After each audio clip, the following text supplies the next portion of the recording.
Peace and welcome to The Culture right here on the Black Star Network. I'm your host, Farajii Muhammad. Folks, we got a great show for you today. Let's talk about the state of the union, how America is on edge, according to President Biden, saying that people in America are really, really down. Let's have a conversation about where we are in this country. Also, let's talk about the Poor People's March that happened over this weekend in Washington, D.C. We're going to be checking with some of the digital organizers of the march to discuss what are the next steps as we're calling for a moral revival in America. Later, let's talk about belief in God. There is a new USA Today poll that came out to say American adults are losing faith in God. We're going to check in with one pastor to give us some insight as to how this is happening and what needs to change. And then later, guess what, folks? Beyonce is coming. Yes, she is. We'll have the conversation. So stay with us. A whole lot is happening on today's edition of The Culture right here on the Black Star Network. Let's go.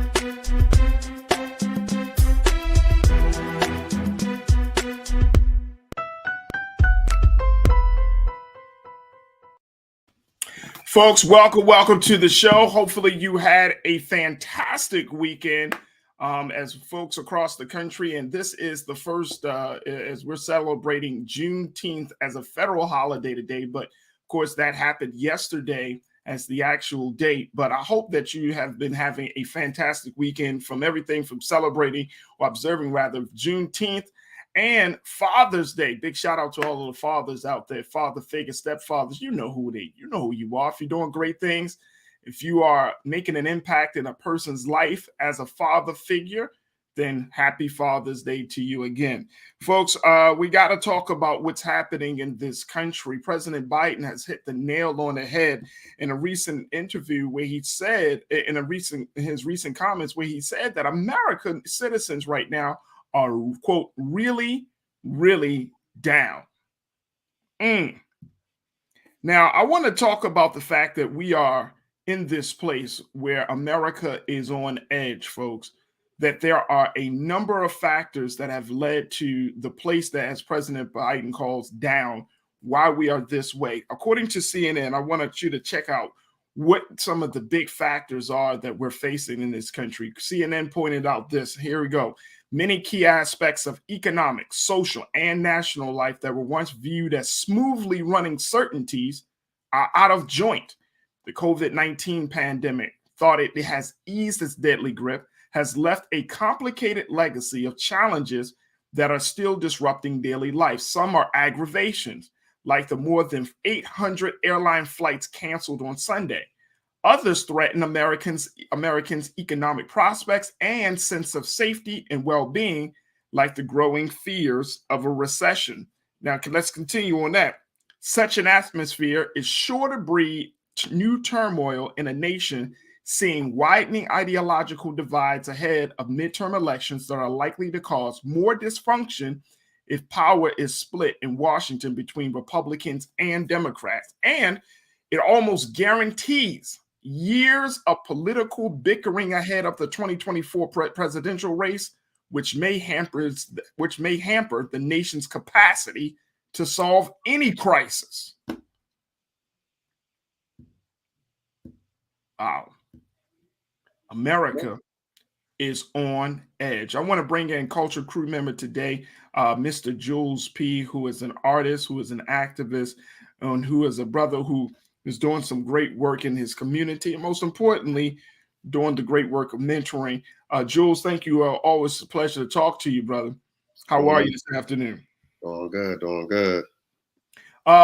Jules, when we talk about this, America being on edge, and as I laid out, I mean, you know, that's just a synopsis of some of the big issues, not even to add the fact, Jules, that, you know, there is internal strife within various communities across this country, cultural issues that we're seeing. I mean, these are just the big ticket items, and just the sense that, you know what, I just don't like people. I don't like to be around people. I don't like how people think. Let's not talk about the fact of the impact of technology and social media and how it has shaped the world that we're in and how we see the world. America's on edge, Jules. What's your take on it, bro? I definitely want to pick up off that last point of the statement that you read, because it's like, the problem that I see is going to be the bickering again between the two parties. That's why I feel like a lot of Americans are on edge, because I feel like there's never going to be a resolution, because one side is going to say one thing in Republican, one side is going to say another thing in Democrat, and it's like it's like a constant argument. So whoever has the idea to fix the problem, this side is going to refute that. And when they have the idea to fix the problem, this side is going to refute that. So it's like we're going to constantly be in this turmoil where nobody's going to come to an agreement on how to fix things. To elaborate more on the different points, I mean, just look at it. Like, we live in this regular day society. Going to the grocery stores is different.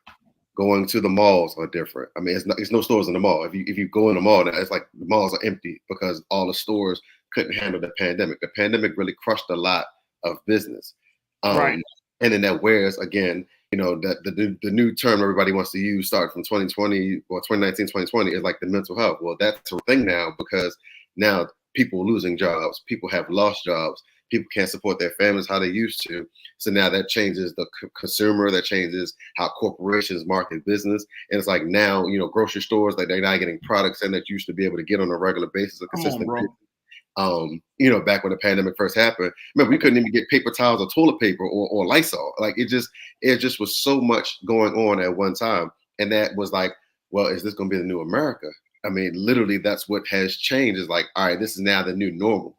And then it's like now we get to a point where we're accepting it, but we're not happy with it, if that makes sense. No, that makes a lot of sense. So it's like, that's literally the state that we're at right now. And then as a side, I mean, Joe Biden, we talk about it, man. We know the president. We know the president is struggling right now, to say the least. Struggling. He couldn't even ride a bike. He couldn't come to a stop on a bike. He fell right off. And you know what, man? And I hope they say he didn't sustain any serious injuries. I fell off bikes before. Man, so, I get it, but it's like when I seen it, like, because I got the CNN sent the headline. So again, like you say, technology. It came to my phone. So it said Joe Biden falls off a bike. I'm like, oh man, like I'm like, dang, like not the president. Like, you good? Then when I seen the video, I'm like, he came to a complete stop and then tipped over. I'm like, that's America right now. Enough is enough. Coming to a complete stop and then tip it over. Like, that's America right now, Jules. Yeah, we reached our point and we can't take it no more. That's America. See, that's what. Hey, Keenan, let's throw that quote back up on the screen for me, please, bro. Because I want people to see that. Look at all these issues, but this is the problem. Let's go to the next one, King. Look at this is the last part of this. Thank you. Listen to what CNN is saying. It almost guarantees years of political bickering ahead of this race, this is the part that gets me, Jules, which may hamper the nation's capacity to solve any crisis. Right. That's why I wanted us to focus on. That's why I raised this part of the conversation, to focus on any crisis. Like, we're getting to a point in this country where the simple things, like in government, they call it constituent services, right? Mm-hmm. And when that becomes interrupted or disrupted, like we see with the supply chain, getting certain foods in and all of that. I mean, it's one thing to talk about war or the looming threat of war. It's one thing to talk about the recession, but it's another thing when certain constituent services are disrupted. Right. Like when you can't, if you think about it on a local level, folks, it's like if you can't get your trash picked up. Right. If there is snow, for example, that comes into your area, you can't get snow removal, right? Or you go to a government office, they can't provide you the services. Like if you are a veteran, they can't provide you with certain services. I mean, or any other constituent services, right? The things that like this quote mentioned, the things that you're supposed to rely the most on. Big point. We talked about this a couple of years ago, Jules, when the mail situation was all messed up, right? Now, still, it's, the mail, let me just say this, like the post office, according to polls across the country, out of all the government institutions, more people had faith that the postal service was going to continue to operate at a high level than any other government agency. 90% of the people, the American people, had faith in the post office and its ability to do its job. When things start to fall apart, those constituent services, when those things that we often rely on, when they start to fall apart, then it's just a reminder that this place that we're in, the edge that we are on, is here. And that's the thing. Like when you can't, I understood when the pandemic happened, when it first happened, you couldn't get certain supplies. Now we're 2.5 years in. You still can't get it. Now I might have to cut. I still can't get certain supplies. And then the stuff that I do have to get, the prices are crazy. Oh, yeah. Yeah. Let's talk about it. You know what I'm saying? Right. So it's starting to now the sense of security is starting to be eroded. The foundation that we all believe is going to be eroded. And that's the part. Like, okay, yeah, we know we got a war. We know we got a recession. We know we got some race issues. But what? I can't get my mail. Right. I can't. I gotta spend $15, whereas before I spent $10 on a pack of chicken. Right. It's like, oh man, that's when the situation goes. All right, I want to get some of our watchers and folks. Make sure y'all check in, post your comments. Let's hear what you got to say as well. McCole kicked us off today, Jules. McCole, it's always good to hear from you. McCole said, America is on edge. The combination of the pandemic, COVID-19 pandemic, continuous racism, facts, health disparities, right, mass shootings, and random violence, people are fearful. Right. Yeah. And guess what? Fear makes you do things out of a space of irrational, right? You know what I mean? Now when you're afraid, you're going to start acting more irrational than when you are not afraid. And that just adds to the edge. Jules, what's your take, bro? When you're fearful, and this is not even, let's not even talk about, I want to bring up guns, but it's the term trigger happy. And it's not even just talking about using a weapon. That's just talking about life. You make irrational decisions out of fear because now you're trigger happy, because now you're on edge and you're ready to jump and do whatever to try to get out of that space of fear. And that causes you to make even worse decisions. That's daily, day in, day out operations. That's what your job, that's what your home, that's what your kids, that's what anything. You just act off of what the fear is and you're jumping now instead of sitting down, logically explaining, logically reasoning, and then acting on. So, I mean, that was a great point. I mean, the fear part, I think, is what America is really dealing with. And then, like I said, and that's not even bringing up the violence. Like we talked about that for the past couple of shows. It's just the mass shootings. I mean, it was another shooting last night at the Mochella Festival. It's something everywhere. It's just getting out of control. Absolutely. All right, Nisa 1971 checked in. Nisa, good to hear from you too, sis. Nisa agreed with McCole and said yes, and it's the refusal of white citizens in society to realize that what affects disadvantaged communities affect them too eventually, and now those chickens are coming home to roost. Yeah. I mean, the reality is, right, that and here's the other part of it. I think that we need to note. Culturally, we have always been taught and conditioned to believe that if you have a certain amount of money, if you live in a certain neighborhood, that you would, and I know it doesn't sound rational, but we've been taught that if you have a certain amount of money, if you live in a certain neighborhood, if you work at a certain job, that you will be quote unquote immune to any type of issue, right? Regardless of what city you in. Oh, I live in this neighborhood. We don't get crime. Oh, I do this. This is my job. So I don't understand, I don't experience poverty. But now it's all of those isms poverty or materialism, racism, sexism, a dysfunctional nationalism, all of those things are seeping into every element, every profession, every neighborhood, every corner of our lives, that now we're all forced to have to deal with this. Right. You and I and everyone else in this country, on, as we have this show, we all are going to have to face the ugly side of injustice and racism and materialism. And we're going to all have to face that. We're going to have to face it. Like, there's no neighborhood that is so safe that you're not going to face something.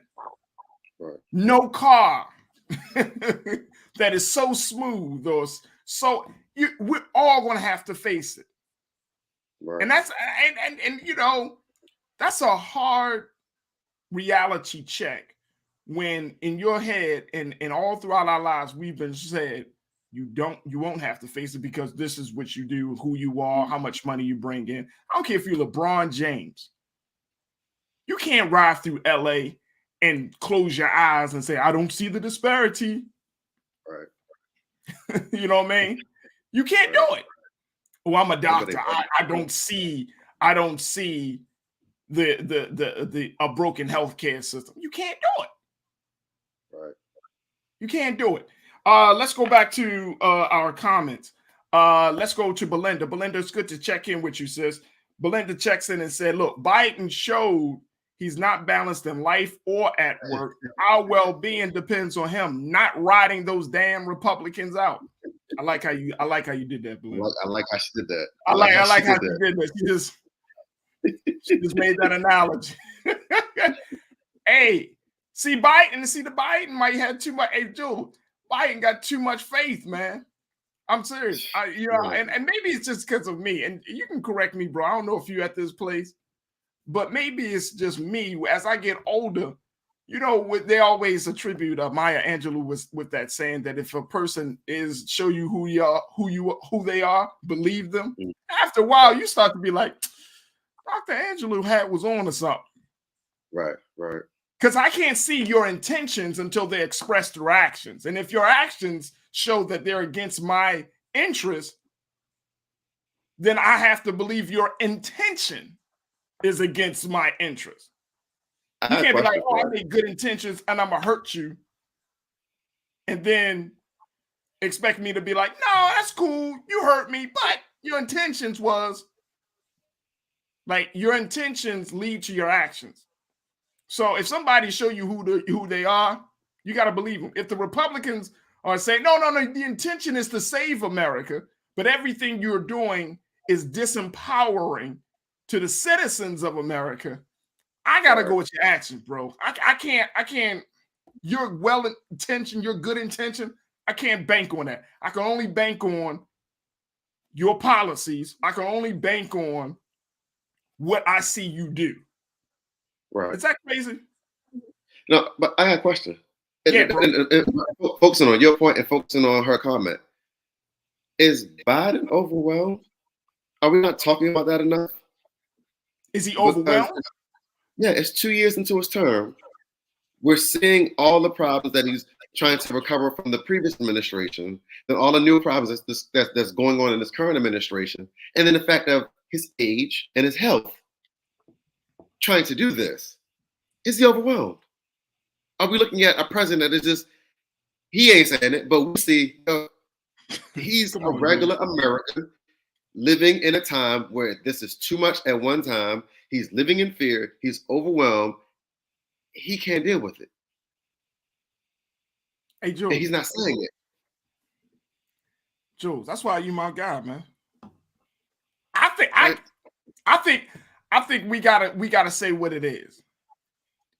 Anybody in that seat, in this moment, in this day and time, would have to say, "Oh, this is too much." Right. I mean, look, And maybe that's the problem. Maybe that's the issue. The real issue is we expect Biden to be Superman, or some of us, not all of us, of course, right? We expect any political leader to be Superman or Superwoman, and then we're like, when they don't meet that expectation, we get disappointed. Why can't you? I mean, think about it. What school has prepared you for a war across the seas, a recession, a pandemic you still ain't got a full management of, right? Racial issues that the country has yet to fully address, right? So they're leaving it. And then your administration is always going back and forth. You got these Republicans, you got these Democrats. Like, there's no school that has prepared you for that. Right. There's no like you could be like, well, I've been in public service for 40 years. That may give you some experience or some know-how.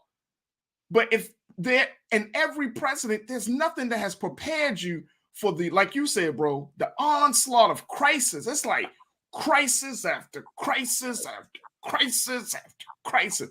And we gotta, as I think part of the issue is, as Americans, as citizens of this country, we have to say this, we have to come to the point that we're like, you know what? It's unrealistic to expect this man to carry the weight of it all. We got to do something. As citizens, we got to do something. Yeah, because you're right, bro. I think we're overwhelmed. I think, again, going back to what CNN said, it all hampers our capacity to solve any crisis. Right. That's where we're at. Is it possible? Let me add to your question, bro, as we wrap up. Is it possible that the crises are above the capacity of the American government? Now is that possible? I think yes. Can the American government, as we have it at this moment, and as it stands, and based upon our current relationship with our government, can we truly expect the United States of America, the government of this great country, right? And I'm saying that, I'm being for real. Can we truly expect them to solve all of these problems on its own? Right. Without the help of people, of the citizens? Right. Man, that's a great, you know what? That now changes the trajectory of what we're looking for in government now. Because, when we were younger, we were voting for political candidates to fix and solve issues. But like you said, when the issues are crisis after crisis after crisis, pounding and pounding and pounding, it's like one person can't logically fix everything at one time. I'll give you an example. When you stated the fact of, there's no school that teaches this, it's messed up because, say, for instance, racism was the problem. So say I want to go to school for 4 years. I want to study criminal justice. I want to become a lawyer or a prosecutor, or whatever, and fight that issue. But as soon as I get to that point, boom, the pandemic happened. So that changes the course of everything going on in America. So what I fought so hard to get to, that's not even the main issue anymore. And then once we started to adapt to the pandemic, boom, then war happens. And then after we started getting close to, all right, let's figure out what's going on in the world, then boom, the economy. It's like you said, it's just so much at one time. It's like we were not prepared for this. And there's not one person that can solve this. It has to be a collective effort, whether it's government, whether it's local government, whether it's community. It has to be some effort that's placed upon a certain group of people, a certain task, or a certain coalition of people that can deal with these type of issues where we have identifiers. Because I know governments have different, parties and committees that handle different issues in different sectors. But at the same sense, it's like, hey, that's where that needs to be a combined effort instead of always, at the end of the day, letting the president speak, because that's perception now that the president is solving the issues, not knowing behind the scenes there's different boards and coalitions and committees working on these same issues. Yep. I think you hit the nail on the head, bro. I think if we are honest and truthful, the United States government can handle this. Right. Now, Does that mean that all is lost? I'm a true believer in people power. Right. I'm a true believer in people power. If the United States government doesn't take the necessary action to change its course, i.e., empower the citizens, right? Right. Like this administration can get to work empowering people. I think that's one of the big things as we close. One of the big things that attracted so many people to President Obama than to any other president, he made us feel like we were a part of the solution. Right. He made us feel like we were a part of the solution. And as a result of that, community involvement increased. More people got more engaged in government. But he made us feel like, one, that hope was present, and that in order for us to be a better country, that we can become better people. And as a result of becoming better people, we can become more engaged citizens. Right. That's what I think is missing now. We don't need to have an Obama-esque style leadership because we've had that for 8 years.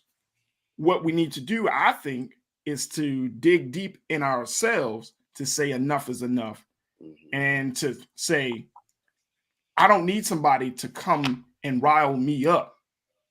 I need to rile myself up because this is the right time and the right thing to do. And this is really the only way. I mean, look, there's no outside foreign entity, government agency that's going to help this country. The big factor in turning this country around is the American people. Right. If no other institution says enough is enough, the American people, Black, white, Asian, Latino, Native Americans, on all other groups that are in the boundaries of this country, if no other institution says we can help, the American people says, I need to step up and I'll do this and we'll do this ourselves. Right. We have lost the faith in each other. And as a result, the leadership has lost faith in its ability to serve us. Come on, man. It's a hard pill. Right. It's a hard pill to swallow, but this is reality. This is where we are, but it doesn't have to stay this way. Exactly. That's what I'm saying. It's right Look, now. We're going to take a quick pause. When we come back, we'll continue the conversation in another space, because this past weekend, there was the Poor People's March that took place, the March for Moral Revival in this country that was led by Reverend William Barber and so many dynamic folks. Let's talk about what happened at that march. We're going to have that conversation up next. So stay with us. A lot to get to as we kick in the second 30 of The Culture right here on the Black Star Network. We'll be right back.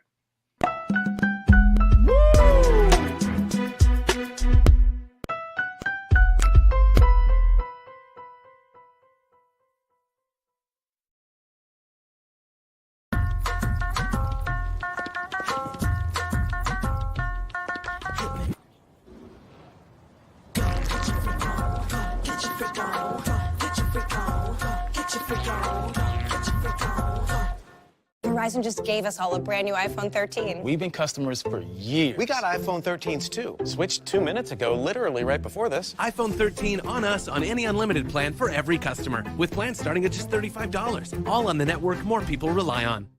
Love our new Alexa. It's a Buick. Yeah, Alexa. Buick. Alexa. It's a Buick. It's an Alexa. It's a Buick. It's an Alexa. Coach, that's a Buick. That's an Alexa. The Buick Enclave with available Alexa built in. Pull up a chair. Take your seat. The Black Tape. With me, Dr. Greg Carr, here on the Black Star Network. Every week, we'll take a deeper dive into the world we're living in. Join the conversation only on the Black Star Network. I'm Deborah Owens, America's Wealth Coach, and my new show, Get Wealthy, focuses on the things that your financial advisor and bank isn't telling you, but you absolutely need to know. So watch Get Wealthy on the Black Star Network.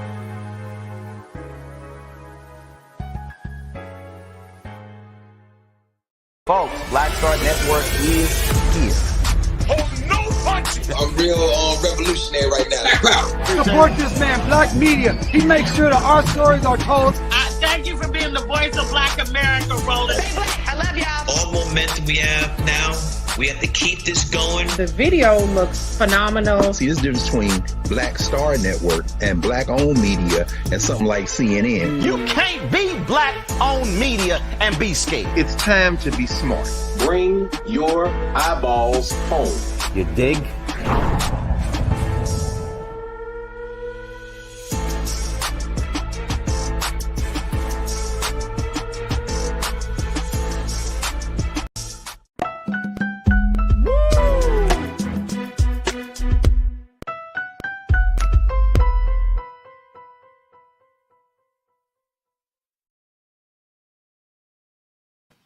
Folks, welcome back. This weekend was a very, very powerful weekend, not just because of the observance of Juneteenth or Father's Day, but this was also the weekend that was chosen to serve as a call to action for the moral revival of the country. This call to action was led by a group of citizens, Black, white, Asian, Latinos, a cross-section of citizens that said enough is enough. It's time for us to speak out against the issues of poverty and racism, and time to call America to a place of moral revival. This was a great march that was led by Reverend William Barber. However, Reverend Barber wasn't the only one that was on the ground. There were young people across the country that had joined in this call. And we're happy to have a conversation with just a couple of the folks that helped to make that march on Washington a high success. We are joined now by Keyshawn Pearson, who serves as the National Digital Director for the Poor People's Campaign. And of course, we'll still have our conversation with our culture crew member, Jules P. Keyshawn, thank you so much for joining us. How are you today? I'm doing well. I'm still feeling elated from this weekend and being around so many great people all on one accord. I think there's something about the synergy and just having so many different people raising so many different flags in support of what their causes are, whether it's ecological devastation and climate groups, or it's union groups who want livable wages for employees across the country. But us all coming together in one space, lifting and chanting the same songs and fighting for the same fight, which is justice and liberation for us all. Yeah. That still has me with somewhat of a glow. I feel determined. I feel encouraged more than anything. Hey, look, brother, first and foremost, my heart and my spirit was certainly there with y'all in D.C. I could not make it. Of course, our big brother, Roland Martin, the curator and founder of Black Star Network, was there to provide the coverage. And folks, I highly recommend that you go back onto blackstarnetwork.com to see all of the great conversations Brother Roland had.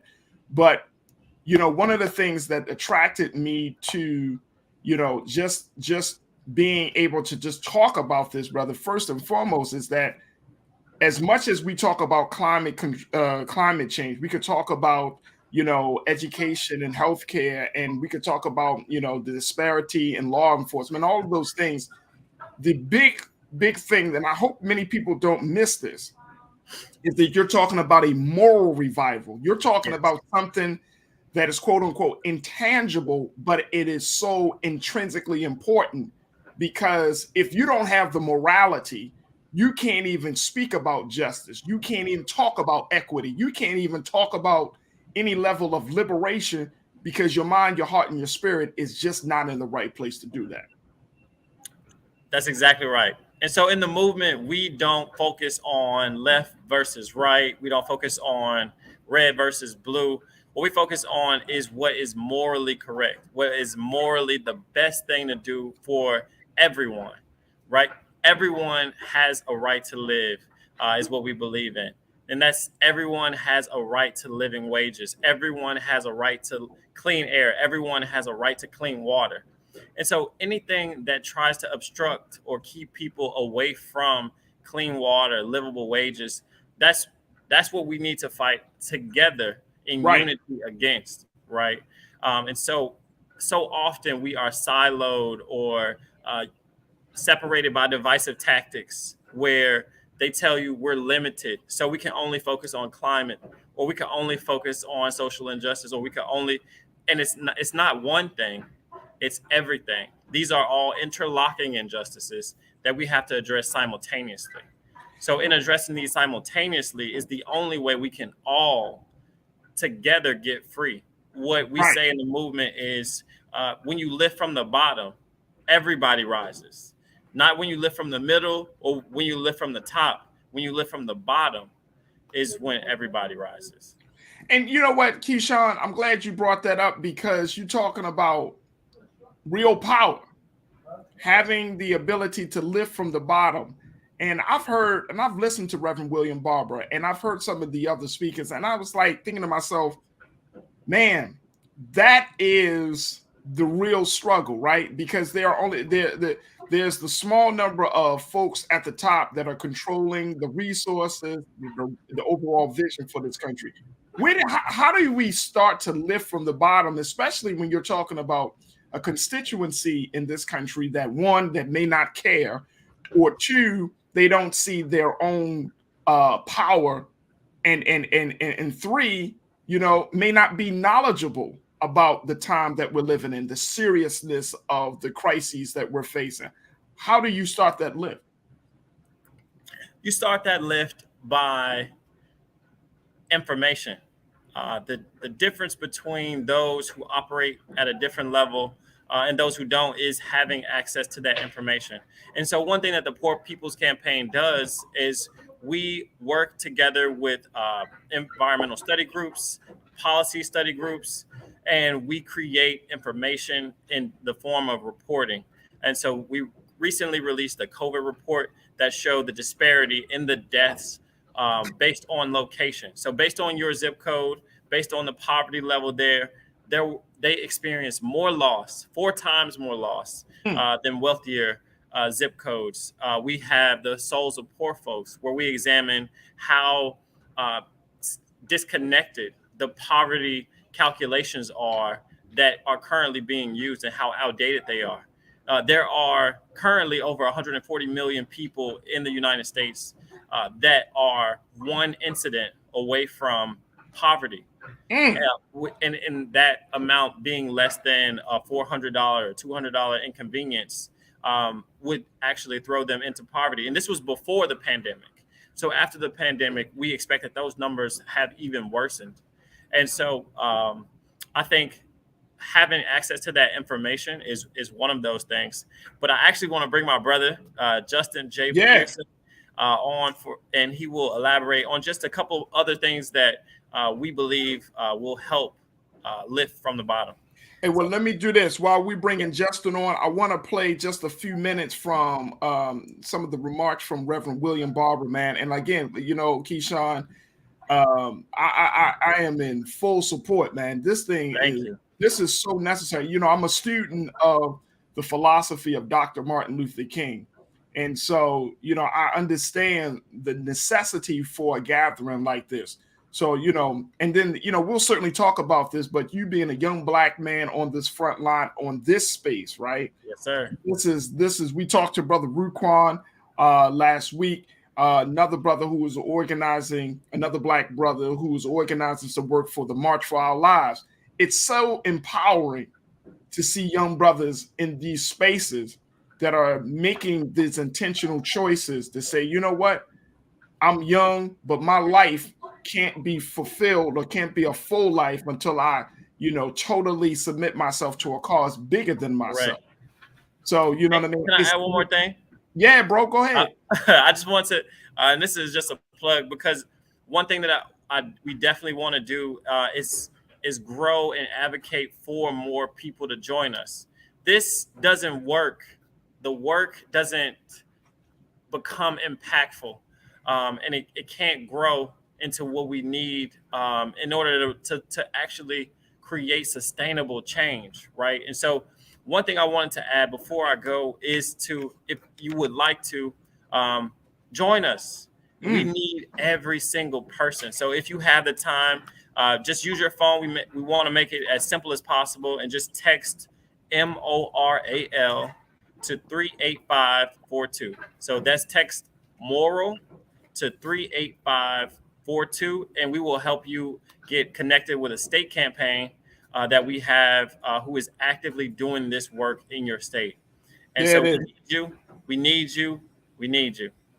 Hey, look, brother, we're going to put that information out again at the end of this conversation. I know you only had a few minutes, and in a moment, we'll bring your brother Justin into this conversation. But Keyshawn, on behalf of us here at The Culture on Black Star Network, thank you so much for your time, and keep up the great work. And we'll certainly circle back to you, brother.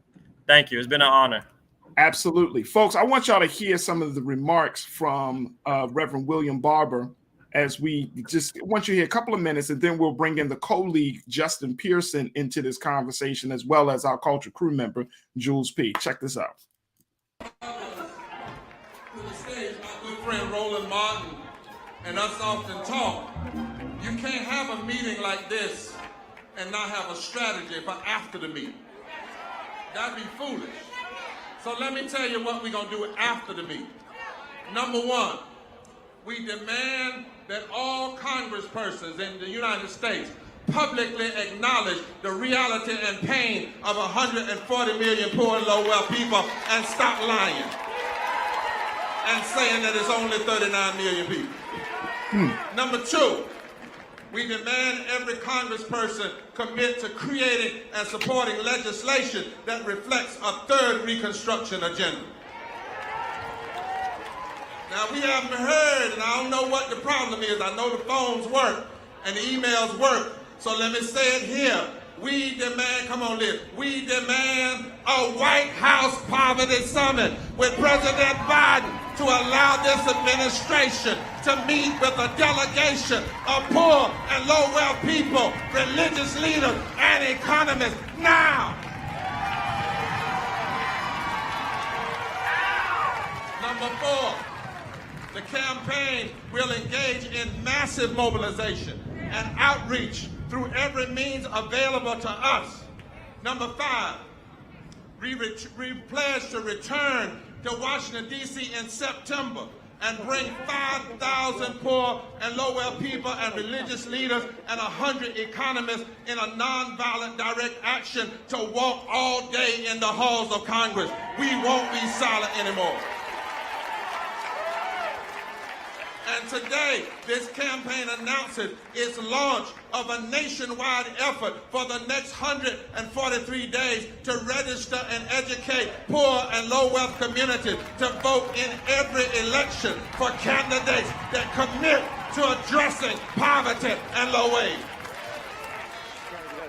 And number seven, we declare that we are a movement that votes, a movement that fights, a movement that marches, a movement that uses nonviolent truth and love, and a movement that ain't never going nowhere no time soon. If you ain't inspired by that, let's bring in our culture crew member, Jules P., Mr. Jules. And let's also bring in co-lead of the Poor People's Campaign, Justin Pearson. Justin, thank you again for we don't have Justin, but let's talk a little bit about this. All right, we got him now. All right, we got Justin in here. Justin, thank you so much for joining us. How are you, brother? It's my honor. Thank you so much for the opportunity. I'm doing well. It's good to see y'all. Absolutely. Justin, let me just say this, brother. When you talk about this call, I'm just inspired. Reverend William Barber, man, he always he says it in a way that gets you pumped up. Keyshawn. You know what I'm saying? He says it to get you pumped up. But this call, this strategy, especially he talks about creating a conversation around the White House. And Jules, we can talk about this. And I know Justin's going to join us back in. But Jules, with hearing what he said, first acknowledging the fact that it's not 39 million, it's 140 million people that are impacted. Very quickly, Jules, what's your take on that? The numbers matter in this case. That's why I always try to figure out when government states these numbers, where y'all getting your information from? Because the people have the number on the forefront. We're the ones living in the number. So where are you getting your numbers from? That was my first takeaway. As soon as he said 39 million, I'm like, it's impossible. 39 million is such a low ball Right. number. It's Right. a low ball number. Right. 39 million to 140 million. And Justin, you know, you're doing work in Memphis, you're doing work all across the country. Let's talk about that. That makes a difference. That brings the conversation into a much bigger context and priority. 39 million, you'd be like, okay, there are 320 million people. But when you say 140 million, now we're talking about impact. Right. We're talking about nearly half the country not being able to ensure that their children have enough to eat at night. We're talking about people who are one paycheck away from being in need of housing or in need of welfare in order to survive. When we look at the numbers in reality, we know that the breadth of the problem is much more grand than the federal government statistics. When you're looking at the numbers, let's just use this and say, for instance, 39 million, which the federal government uses, and use the number, say $20,000, right, is what would fit underneath that cap.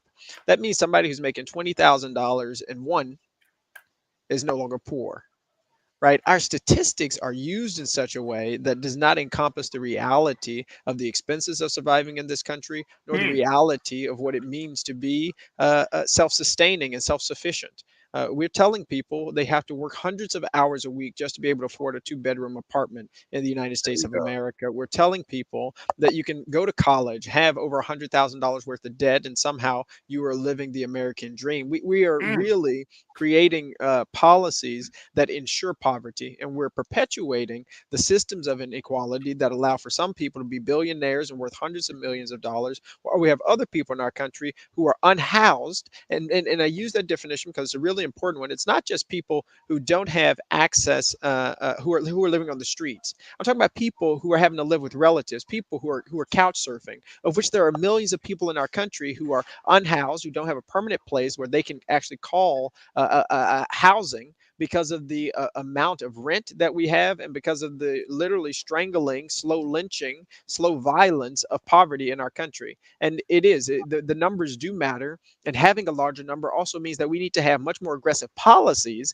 that address the issues. It's so easy for folks to talk about having hundreds of billions of dollars going to war, and yet once we start talking about how do we get billions of dollars going to solve the issues of poverty, of economic inequality, of ending systemic racism within our systems, then people are like, well, how much is it going to cost? We have to reframe our paradigm in this country about what do we want to live in, and is that a society of a beloved community, or is it one that prefers war and prefers the profiting off of the exploitation of people economically through this capitalistic system? And one of the big things, Justin, that comes to my mind is that before we even can talk about policy, before we even can talk about, you know, the allocating money anywhere, there has to be an admission by the United States government. There has to be an admission by the political leadership. There has to be an admission by the people, the American people, that this system has intentionally forgot the poor. This system, even though the system is built on the backs of the poor of this country, that this system traditionally and historically don't care about the poor. And I feel like if President Biden, and I don't know if he's going to do this, Justin, so, you know what I mean, we're going to just walk down the lane of hypotheticals here, right? If President Biden said, you know what, we don't care about the poor in this country, and start the conversation around poverty with the real number of 140. I just looked it up. The census said that the 2020 census said that there are 331 million people in this country. So if you think about that, and I saw your quote, your post, Brother King Lee, talking about 330 to 350. Yeah, like if you think about that, we're in trouble. You could not possibly have a country that can sustain itself and be able to have the capacity to solve all these crises if nearly half of the country is one incident, as your brother said, one incident away from poverty. How is that going to happen? There has to be an admission. There has to be some real soul searching that this country needs to do, and the American people have to do. What type of hope or faith should we have that that will possibly happen? You're spot on in your thinking here. There has to be a period of reflection, right, that acknowledges the gravity of the problem and how we got here, Right. before you have a true spirit of repentance.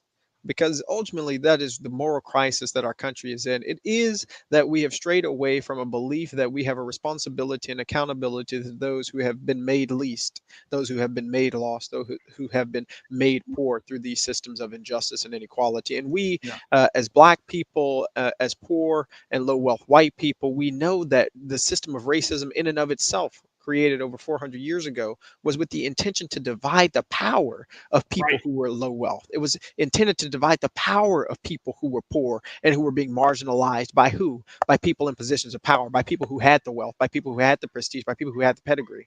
And today we're just seeing that continuously replicated and replicated and replicating. And so when we think about a moral revival, part of it has to recognize that there is a right and a wrong way that our society is operating. That there is a right and there is a wrong. And we know that it is wrong that people are choosing whether or not they're going to have housing or medical care. It is wrong that in Lowndes County, Alabama, and across the country, people can't flush their toilet and know that it's going into a septic tank. Instead, it's going out into sewage ponds and out into people's front yards. We know that's wrong today in the United States, that this is happening. We know that it's wrong that schools are more segregated today than they were in the 1960s, and that we have fewer voting rights today than we did in the 1960s after the Voting Rights Act passed. We know that there is a right and a wrong, but until we reach this point, and that is part of the call of the Poor People's Campaign and the movement for justice that we're all a part of at this moment in American history, is to say that we have to take stake of where we are. And if we don't acknowledge where we are, then it is very hard to have vision for where we really need to go. And a prophetic vision requires us to reflect, right? And you all may know this, but the African tradition, there's a very important term, and it comes with an image called Sankofa, right? Like you have to turn back in order to know where you're going, and we have to turn back. We have to say that this nation was built on the genocide of indigenous people, First Nations people, Native Americans in this country. An entire country was built off the killing of people in their own land, and then the enslavement of people from the western coast of Africa, right? And we built this entire capitalistic system off the exploitation of people's very bodies, human beings, mothers, fathers, sons, daughters, right, relatives. We sold human beings and called them capital. And then we built institutions like Bank of America. We built institutions like many of our insurance companies that are still around today, in order for us to perpetuate this system of injustice. And we have never reconciled that reality, right, of where we've come from to the situation we're currently in. Black folk and white folk who are poor have been living in a pandemic and an epidemic of economic strangulation for centuries. Come on, brother. This inequality has persisted for about 40 plus years with neoliberalism, right? That have allowed those who are the most wealthy amongst us to continue to gain riches while they kept wages down for everybody else. People became billionaires by stealing the labor of people who were poor. And so, to your point, it's very hard to be optimistic or have hope, although I'm an eternal optimist. I'm forever hopeful because my faith calls me to be. But it is in conjunction with this realism that a country that refuses to acknowledge and repent of its sins that it commits every single day, from enslavement through to mass incarceration and the separation of children at borders, cannot be separated from the separation of human beings from their voting rights because they were incarcerated because they had marijuana that now really rich people are making $1 billion off of, right? We can't separate these things. These communities that are the most polluted are also the communities where the people are the most poor, and also the communities where they said your money is going to come from your tax base for your schools. And so your schools are underfunded because your tax base is lower, because we redline you into communities where just so happen to be the most polluters are. And so we're going to shorten your lifespan through the act of slow violence and slow lynching. There's an intersection of issues. And so where does my hope derive? It does not derive from people in positions of power being transformed. In fact, it's people who are having a change of conscience who've been oppressed. I really believe that it's the movement of those of us who are oppressed that are going to break the shackles of this American system. I think it is those of us who choose a social location. See, I had the good privilege, thanks to my grandmothers and my family, to go off to college and get a little schooling. And there are a lot of us in that position. And we have the opportunity to either choose one path that takes us out of the community. You can choose a path that separates us from the realities of oppression in our own neighborhoods, or we can choose to say, I am going to have a social location with the oppressed and the marginalized and the excluded. And I think it is imperative upon all of us to choose a social location with those who've been excluded. And if we do that, if we get close, if we get proximate, we can transform this country. And that's where I believe the movement for justice is going. Let me just say, brother Justin, you right on it. Brother, he kicker. You right on it. You right on it. Jules, he on it. He on it. Spot on. Word for word. Spot. That's what I'm like. He got it. You on it, brother. Together. And I thank God for you, man. Thank I'm God gonna be honest with you, bro. I thank God for you and your brother and all the folks that you're working with, the young leaders that you're working with, man, because a lot of people, you know, they counted us out. Come on. You got 3 black men on this conversation talking about how do we save our people, and having a very different conversation as much as we're talking about saving our people, brown people of this country, the poor, the disenfranchised, and as much we're talking about saving America. You see what I'm saying? Now we can't rescue America from the destiny that she's headed toward. She's going to have to save herself, but we can do our part to save others from not following her in that same destiny. We don't have to go down.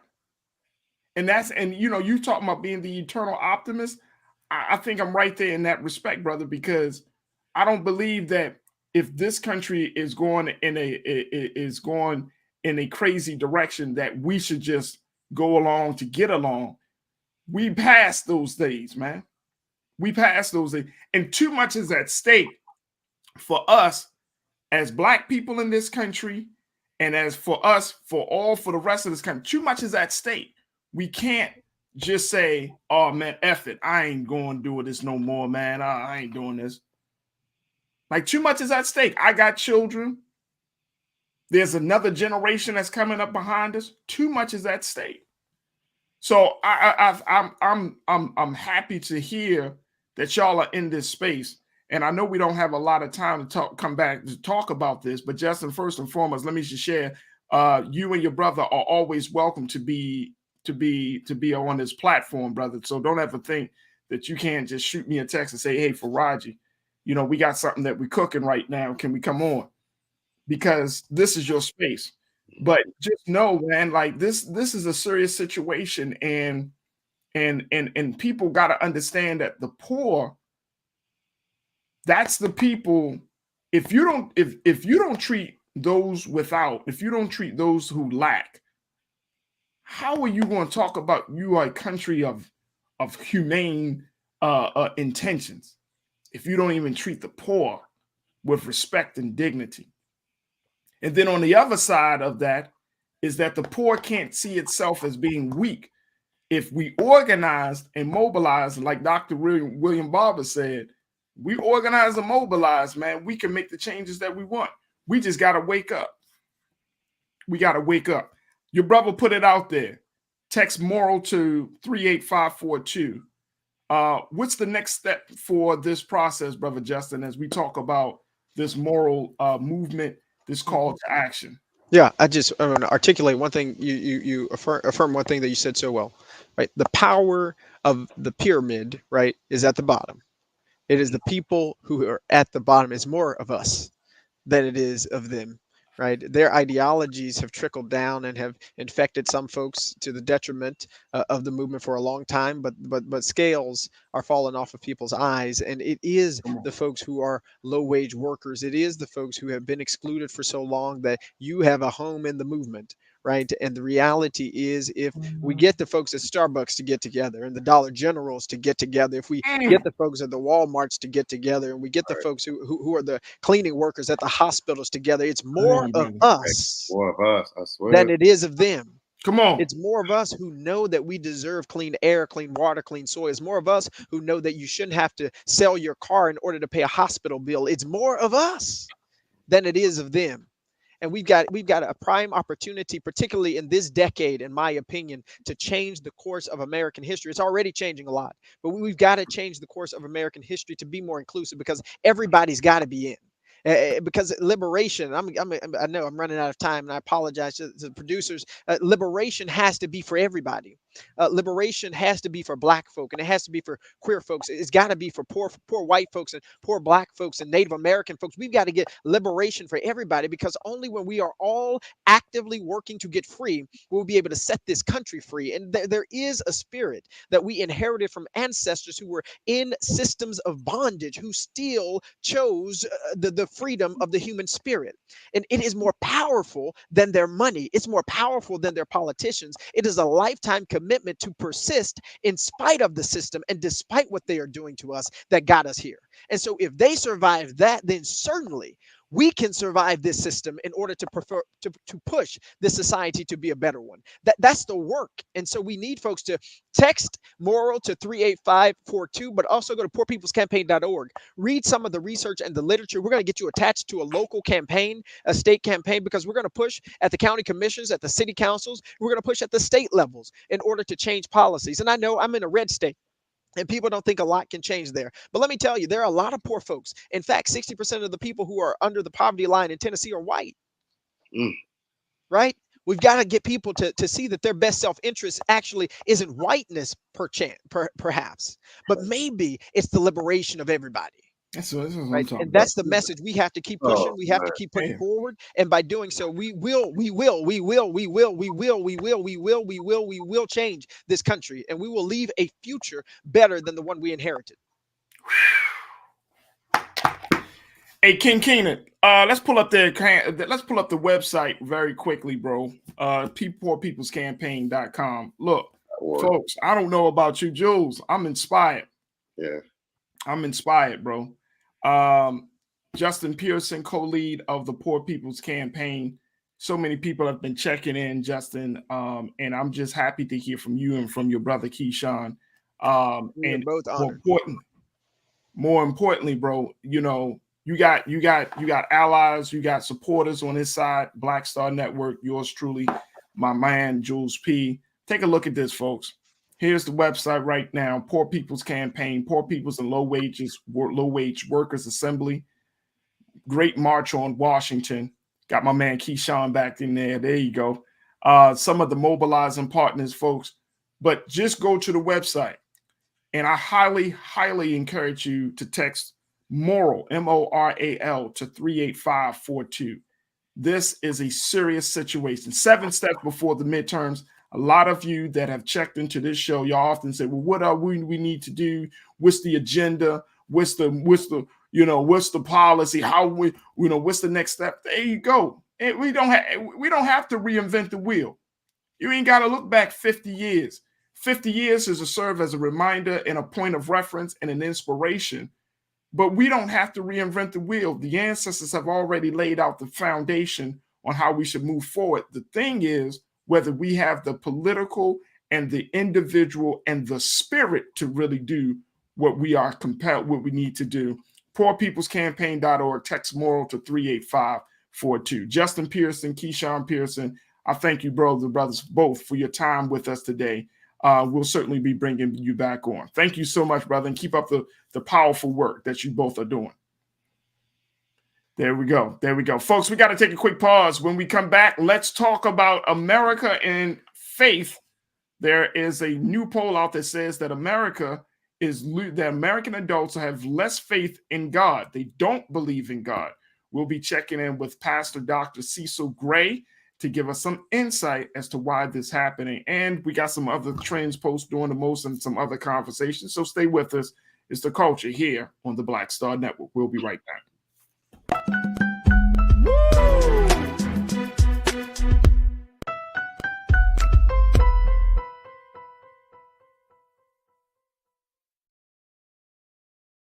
iPhone 13 on us for every customer. Current, new, everyone.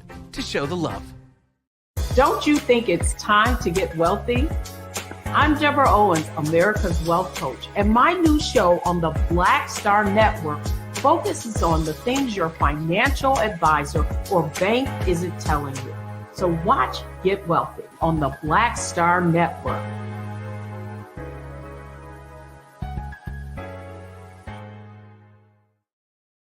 Hi, I'm Dr. Jackie Hood Martin, and I have a question for you. Ever feel as if your life is teetering and the weight and pressure of the world is consistently on your shoulders? Well, let me tell you, living a balanced life isn't easy. Join me each Tuesday on Black Star Network for A Balanced Life with Dr. Jackie.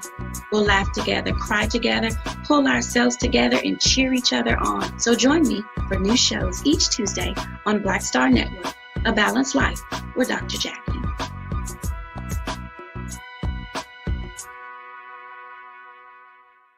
Pull up a chair, take your seat. The Black Tape with me, Dr. Greg Carr, here on the Black Star Network. Every week, we'll take a deeper dive into the world we're living in. Join the conversation only on the Black Star Network. How about sushi? I just had sushi for lunch yesterday. How about tacos? Automatic emergency braking, one of 6 advanced safety features standard on every 2022 Chevy Equinox. Find new technology. Find new roads. Chevrolet.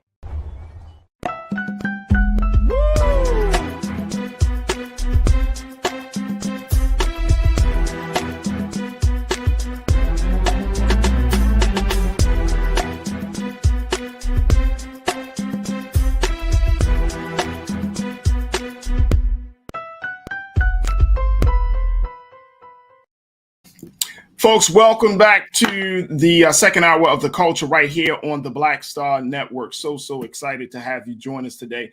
If you missed the first hour, make sure that you check it out. I'm telling you, the conversation's absolutely on fire. We first talked about America being on edge based upon the recent comments made by President Biden in his talking, saying Americans are really, really down right now. He couldn't have said it better. And that has led to a number of crises that we are facing and challenged by in this country. So we had a conversation about that. But we also have a very inspiring discussion with 2 powerful young Black leaders that are a part of the Poor People's March, the big march that happened over the weekend, that great march on Washington led by Reverend William Barber. And I highly recommend that you check out what Brother Justin and Brother Keyshawn Pearson, both of them had to say. 2 dynamic, these are biological brothers that are doing fantastic work in the area of social justice, climate change, and just essentially calling on the moral revival of America. So those conversations happened in the first hour. Make sure y'all check out that replay. All right, let's continue the discussion as I've been joined by Culture Crew member Jules P. I wanted to have a discussion about a new poll that came out, Jules, and I think we should be having Pastor Cecil Gray, Dr. Cecil Gray, joining us in a moment. But there was a new poll and I want to pull this up, folks, because I thought this was highly fascinating, given where we are in this country. There's a new poll that says that American adults believe less in God. Check this out. This is a poll that was released Friday by Gallup, shows that 81% of U.S. adults say they believe in God, which is down 6% percentage points from 2017. The poll also found that 17% of U.S. adults say they do not believe in God. Now, between the years of 1944 and 2011, over 90% of Americans said they believed in God, according to Gallup's long-running survey. Jules, I'm going to go to you, then we're going to go to the pastor. But Jules, what do you make of this? You are a spiritual young brother. You grew up in the church. You know what I mean? You have values. You have morals. And there's another part of this I want to throw up there. Keenan, let's throw up that second quote about young people. Y'all, check this out. The organization found that a belief in God has fallen the most sharply among young adults and people who have identified as liberals or Democrats. these groups had a drop of 10 or more percentage points when 2022 figures were compared with an average of the survey results from 2013 to 2017. Jules, are you surprised by this, brother? I want to attack it from two different points. All right, go ahead. The first point I want to attack is, based off of these surveys, like who are the targeted surveys? And the reason I ask that question is because, like you said, like me being faith-based and raised, majority of Black families have that grandmother, that grandfather who has been in the church, who instilled that into them. And so even though we might not go to church on a consistent basis, we still have that faith, that fear of God that's still within us. So it's like, looking at these different surveys, it's like, I want to go deeper dive into the demographics of the backgrounds of where they're getting the actual data and numbers from, because that's definitely a target that I want to focus on, because I do see the drop off in church. Now that could be, due to the pandemic, just cause people to just have a different perception. Also, right. Technology, social media. I mean, you ask Google now for everything. So, and I tell people all the time, Google is not ran by us. So when you ask Google a question, it's not going to give you an answer that you're looking for related to us as well. When I say us, I mean Black people, just to be clear, so everybody knows in the audience. But, when we're asking Google for these faith-based questions or religious questions or moral questions, it's like we're not getting the answers that our grandparents and grandfathers have. I mean, our grandmothers, grandfathers, our mothers and fathers have passed down to us, our aunts and uncles have passed down to us, that were the real original teachings. They didn't have social media back then. It was passed on what was taught to them from generational, beliefs and cultural beliefs, and passed on each different religion to each other and passed on to the next generation. So we were able to then focus on who our God was or who our Savior was or who we're praising to. And that we're spreading that message and passing it on to our next generations. So that's why I want to dive deeper into, because it's like, I see the polls, but I also understand a different aspect of, has it really changed, or are you just polling a certain demographic? Right. Let me, I want to bring in Pastor Dr. Cecil Contine Gray, who serves as the pastor of the church Northwood Uphold United Methodist Church here in Baltimore. Pastor Gray, we got you on right now, Pastor. All right, Pastor, make sure you turn your camera on so that we can see you in live and in living color, dear brother, because we want to make sure that you are part of this conversation. Folks, make sure you also are posting your comments on this discussion as well. We'll be getting to those in a quick moment. I see folks I actually have already checked in. So let's go to some of these comments, and then we'll hear from the pastor. Let's go to Doreen Turner. Doreen, good to hear from you, sis. Doreen says, I have faith, but I don't go to church because I don't believe in organized religion. Okay. I think a lot of people in that space, Doreen, to be honest with you, I think a lot of people are just tired of the organized religion, and people want something more authentic, Jules, something that fits them. And we can kind of go back and forth on what that means, because I understand why people are that way. As Jesus said that, those who came before me are a bunch of thieves and robbers. So that has dampened the people's view of faith leadership. You know what I mean? When we talk about that, especially within the Black community, we see the if the reverend drives up in a nice car, we automatically assume he's taking the church money, not knowing that he might actually have a job and that he pastors on a weekend. You know what I mean? Like, there's a lot of that perception and cultural issues that are present. So I understand that. But I think the other part of that, though, Jules, is the fact that we need organized religion. I remember, and I'm sure you heard this when going to church, you can come to God the way you are, but you can't stay that way. Mm-hmm. And I know that some people, we want to have a relationship, and we should, a personal relationship, but God is going to require something from you. You can't, there we got the pastor on. God is going to require something from you. You can't just come to God and be like, God, I'm going to do this on my terms, the way I want to do it. And expect that you're going to get as far along as you can. he's going to require some level of sacrifice and commitment. Let's bring in our pastor. I'm happy that we're joined by our beloved pastor, Pastor Dr. Cecil Gray from the Northwood Uphold United Methodist Church. Pastor Cecil, how are you this afternoon, dear brother? I'm well. Yourself? I'm good. Pastor, we're talking a little bit about this drop that people have, that they're not quite as hopeful, as faithful. They don't believe in God. You know, the number of people who believe in God has dropped according to this Gallup poll. And the drop is also huge among the next generation, young people, and even gotten more political among liberal Democrats. What do you attribute that to, Pastor? I think a couple of things. One, science is dominant right now. Science is very dominant, right? People, have more and more education. We have this internet, right? We have the ability to be global immediately.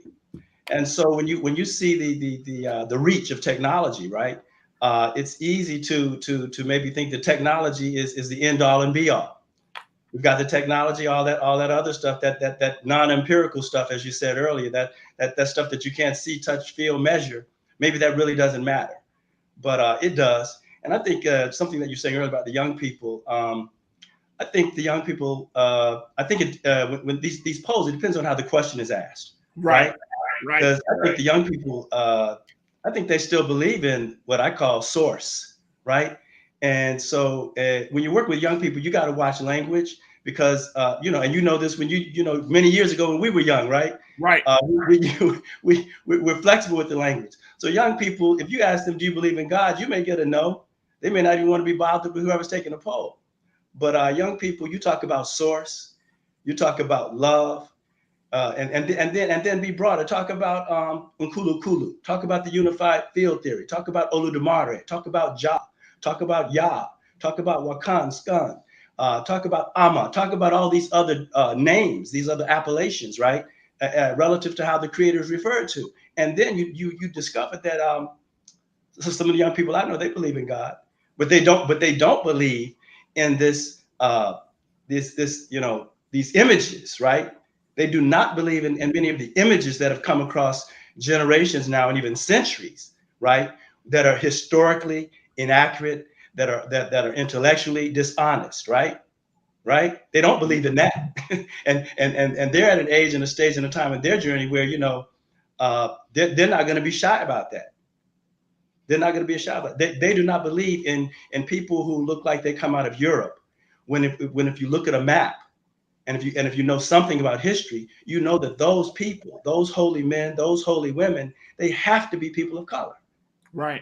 They have to be. You can't be kissed of the sun all day long for centuries and not show up with a whole lot of melanin. And so depending on how the questions are asked, depending on how the poll is taken, sometimes people are doing a poll and they have images floating while the poll is happening. Right. And yes, sir. If you're seeing pictures of Yeshua or Jesus, right, as a European, again, a lot of young people, they're done.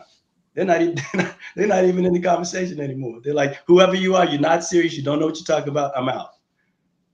That's true. And that's one of the big things, Pastor, that people have to see themselves in a divine light to even order to accept divinity into their lives. Like if you don't show them, and I think you're spot on, for young people in particular, I knew when I was growing up, when I was younger, it was like, it has to make sense to me. Yes, sir. You know what I mean? Like my faith, and I take my faith as a very personal thing. Some people, they use their faith and that's, they wear it on their sleeve. I think faith is, it's however, it can be a personal expression. Yeah. So you may not know my faith, quote unquote. I mean, my name says it all. Right. Yes, sir. That's clear. That's clear. But it still means that, I think for everybody, whether you're Christian, Muslim, you're a Jew, whatever your faith may be, we have all of these misperceptions. And I find that the journey to becoming one with your creator, one with the divine, that's a very, very intimate journey that many people either don't want to really speak on, or they just you know, they like I said, they just kind of wear it on their sleeve, and they want you to know. They kind of start the conversation with their faith. Yeah. But it's interesting though, Pastor, that we're at this place. We had just a couple of the segments before you came on. You know, we're in a place like this weekend. There was the Poor People's March that happened in Washington, D.C. that called for the moral revival. Yes, sir. And I'm seeing right now, and Jules, you can jump in on this too, bro. Like what I'm seeing is this country, we really don't respect God. I mean, we gotta say it for what it is. As much as we say, you know, I know back in the day, I don't know if they still do this now. They made us stand up in school at the beginning of the day. And they say, oh, you got to say your pledge of allegiance, put your hand over your heart. Yeah. And the words are beautiful. But the expression of that pledge is dirty. Hey man, when I was growing up, like I remember back in the 4th grade, I said to all my classmates, I'm like, when it comes time at the end of class, right? At the end of class, you got to sing the Pledge of Allegiance. You got to say the Pledge of Allegiance or sing that song, right? Right. And I said, I was in 4th grade. I was 9 years old. I said, let's don't do it. And my classmates. Oh no, I didn't. My parents taught me the same thing. They said, why not? I said, well, you know, early in the song, I'm kind of okay with it, but when it gets to that last part where it says "land of the free," I'm like, but we're not free. They're bothering us all the time. They're limiting us all the time. So we just didn't do it. So the teacher was shook up. But anyway, but just coming back real quick to something you said a minute ago, and I've been saying this for many years. Young people, man, are into, and this is a broad statement. Young people, they're real clear about spirituality, but they're not into religiosity. Okay. They're not really sweating. A whole lot of them are not sweating. Are you Baptist? Are you Methodist? Are you Roman Catholic? Are you Spanish Catholic? And even, you know, right now it's like, are you in Islam? Are you in the Hindu thing? Are you in a Buddhist thing? Are you in a New Age thing? They're spiritual. So they're into the unseen, that is supreme, that is loving, that is good, that gives us power. But they're not necessarily really interested in attaching themselves to structures, right, that are defined. And you know what, Pastor, if you can, I want to put a quick pause because we got to take a quick break. Yes, but when we come back, I want you to share with us what are the pros and cons of being in that space. Okay, yes, sir. All right.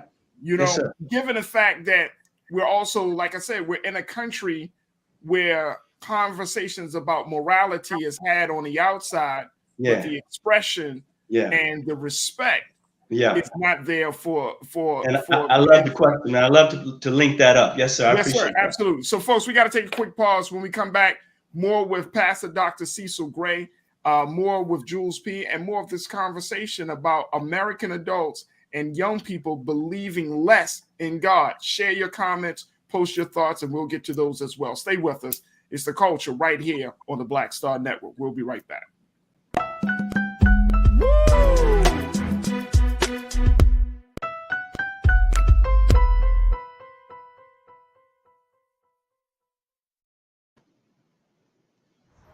How about sushi? I just had sushi for lunch yesterday. How about tacos? Automatic emergency braking, one of 6 advanced safety features standard on every 2022 Chevy Equinox. Find new technology. Find new roads. Chevrolet.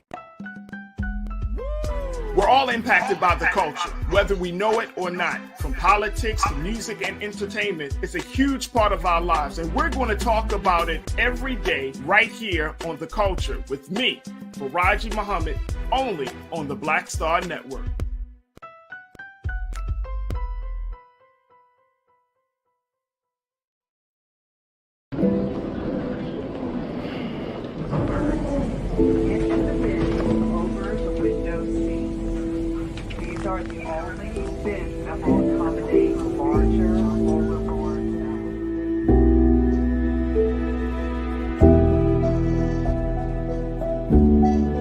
What, 10 in here? 10, and you don't come out till you die. And you eat him, you eat him. Oh my God.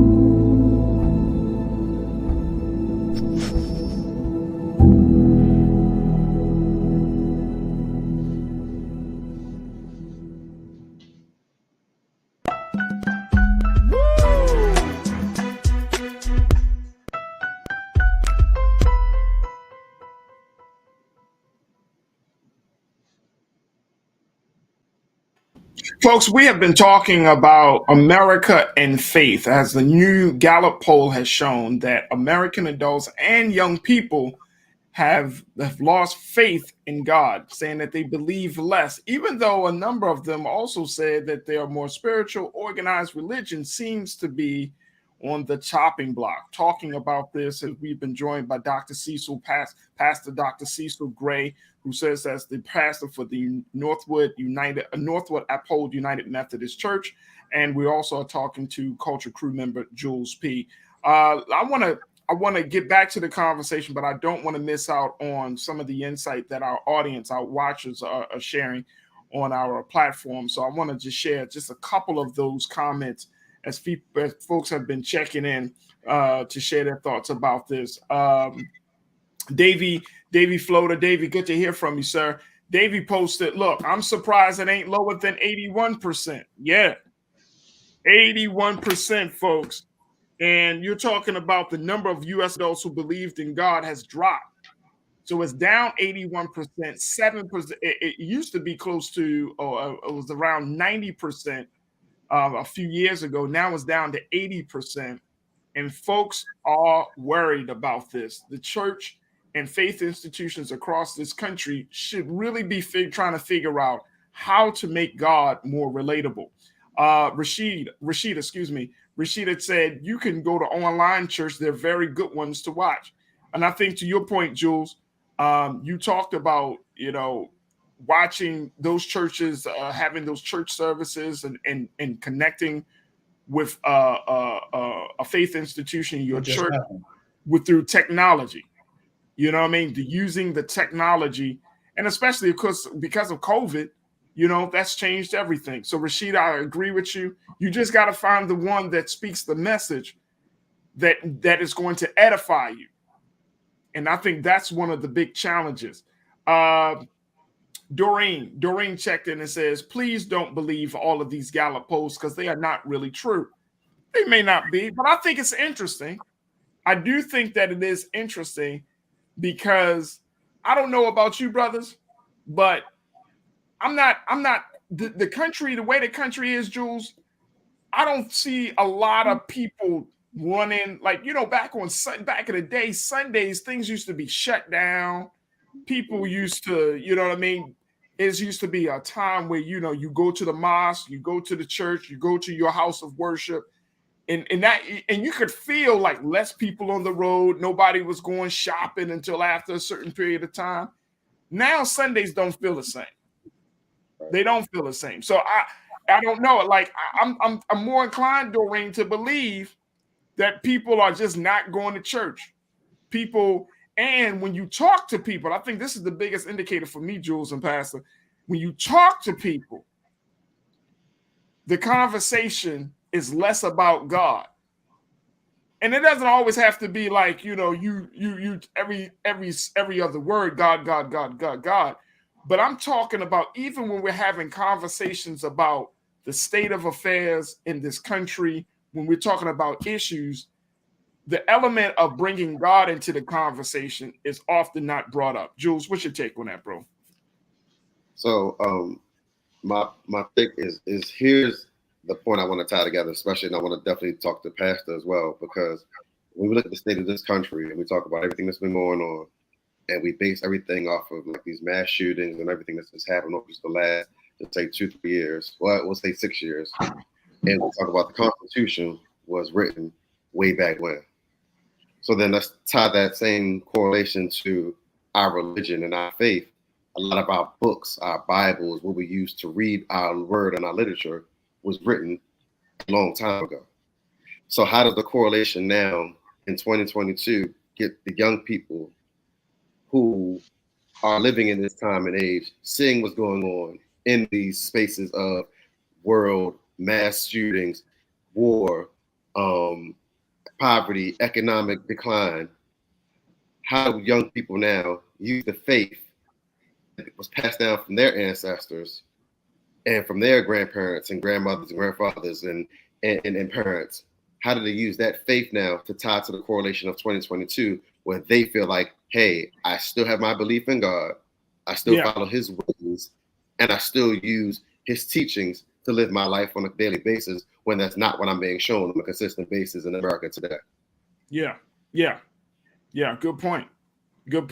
Pastor, how do you, and I got a couple of questions around this. First and foremost, when people often say, well, I don't go to church, or, and again, this is no shade. I'm just trying to understand. Yes, sir. When people get to a place where they're like, no, I just, I'm spiritual.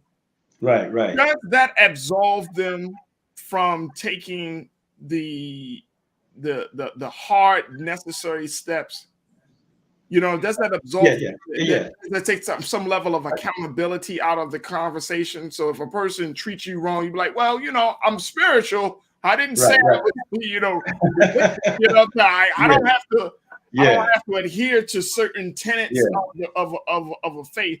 Does that put us in that space when we say that? I think I'm gonna be very direct because I appreciate the question, because it's a complex time right now. It's complex. Things are shifting. Let me. I'm gonna try to give an illustration and come back. Almost every young person, Africans, Europeans, Asians, you name it, you name the community. Almost every young person keeps up with musicians, right? Certain musicians, certain movie stars, right? Certain athletes, right? When Kanye goes to lunch, all the young people across the planet know where he went to lunch, right? So, and when Kanye gets a divorce, the young people and the rest of us, we know that, right? When so-and-so gets a divorce, when so-and-so has a baby, when so-and-so is cheating on so-and-so, and so-and-so is sleeping with so-and-so, all of that confusion, right? And all of that complexity is played out in real time. 5 minutes ago, it just happened. That makes it very hard. Watch this. I'm a young person. I aspire to a decent life, a good life. And what's put in front of them right now, I did a thing a few weeks ago. I said, so I said, is Kanye, Nipsey Hussle, and Tupac, are they prophets for a new day?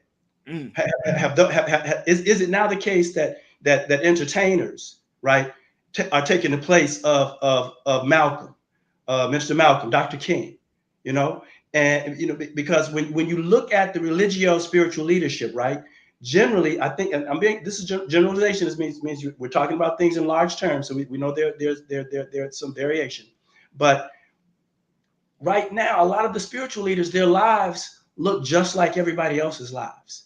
And so it's very hard. Why should I go to church when the pastor is as far away from the teachings of the Quran, of the Bible, the Bhagavad Gita? If the spiritual facilitators, the spiritual servant leaders, if they're as far away from these tenets as the brother on the street who doesn't claim that, then what's the point?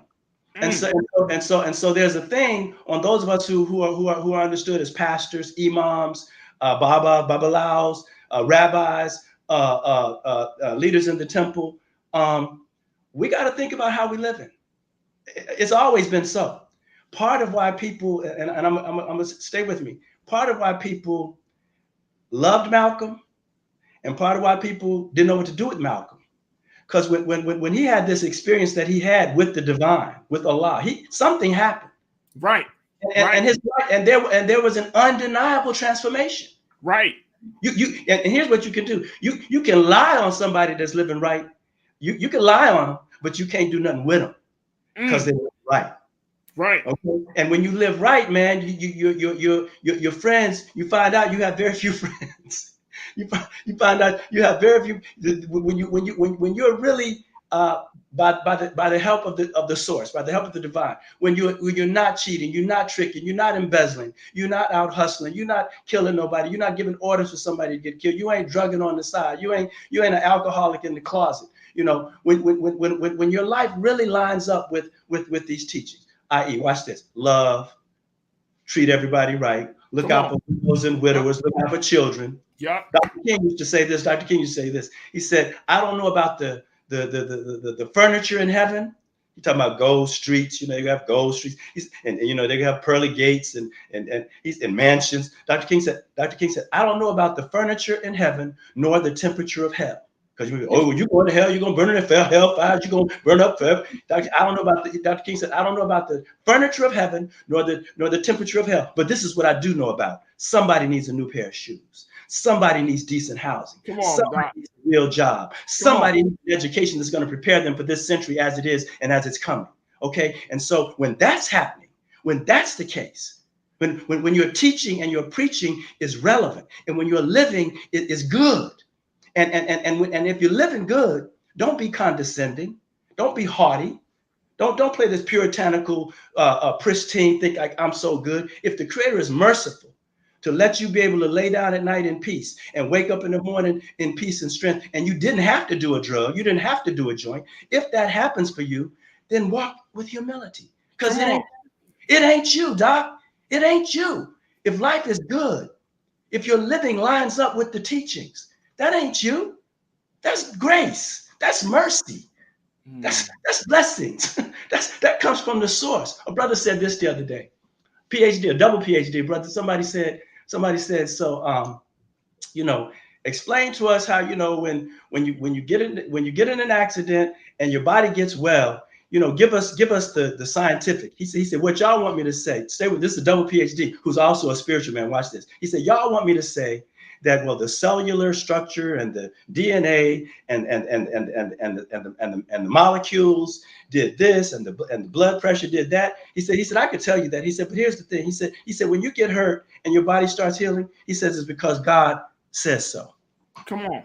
He said, what people say, why does water cure thirst? And people say, well, it's H2O, molecules, hydrogen, carbon. He said, no. He said, water cures thirst because Allah says so. That's why. God says so. So if your life is good, if you got some peace, if you got enough money, if you living okay, that's the grace. That's God. That's the grace. But coming to the young people, I think they got to be careful, and we got to see we got to work with that. And I got a little answer for that. I'm spiritual, and so that can be an escape hatch from having to try to live right. Right. Because if you just go with I'm spiritual and you don't want to have anything to do with a teacher or a community, right? That gives you a whole lot of freedom, a whole lot of flexibility, but it also gives you no accountability, right? And if I'm going to raise a baby, I got a daughter. See, I got a daughter, right? And so my thing was very clear to me. I got to do all the stuff that I've ever taught in the classroom, all the stuff I've ever preached in the pulpit. Right now, it's showtime. Right.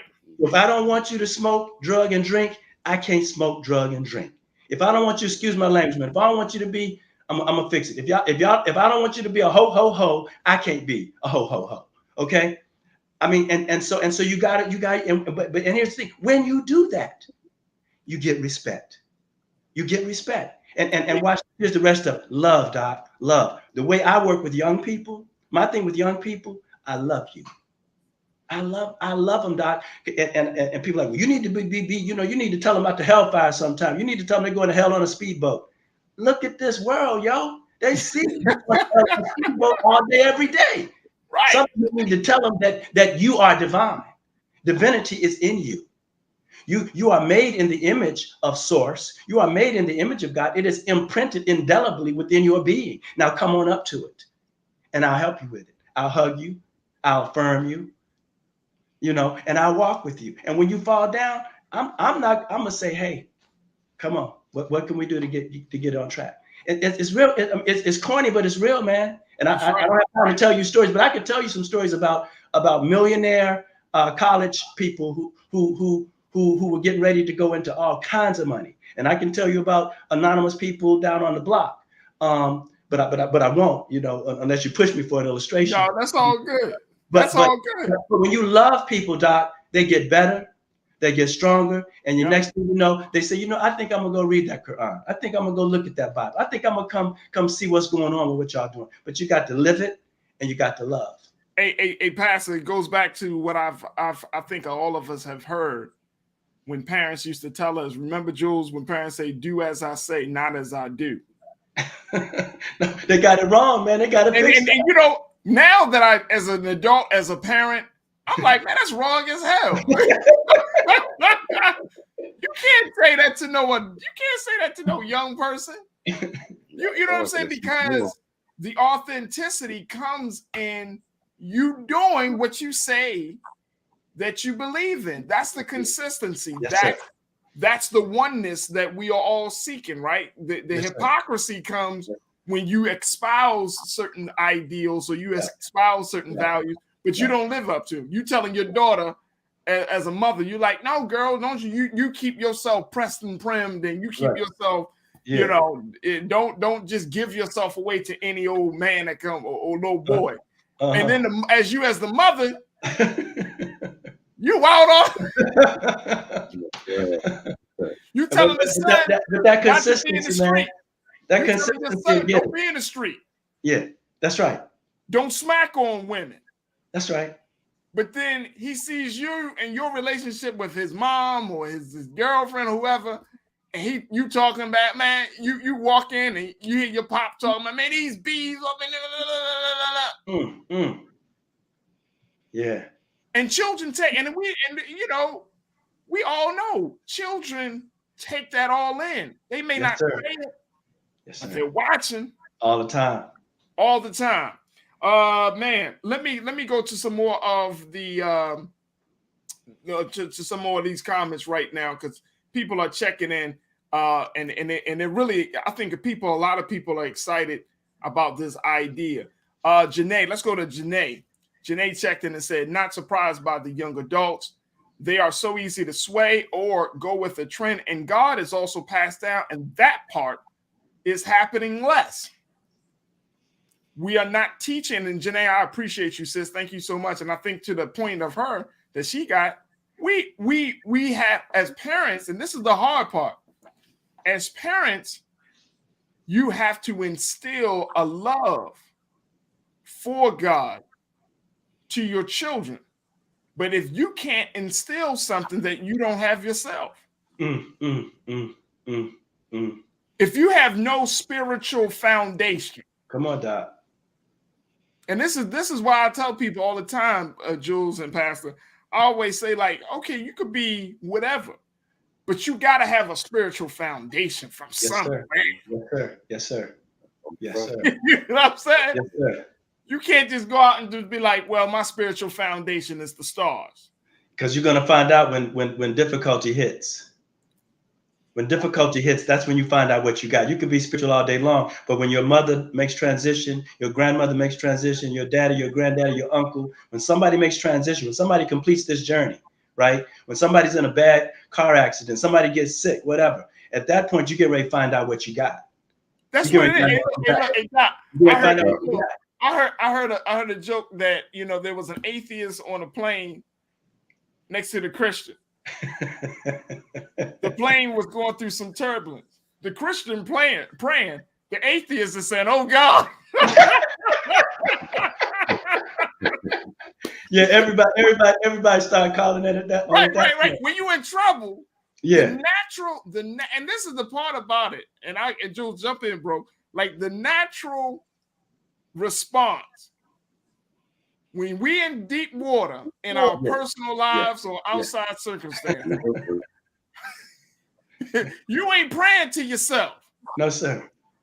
I mean, and that's where the organized systems, when they're authentic and when the leadership is authentic, they can be helpful. It's hard, man. It's hard because everybody's blinded. It's not just young people.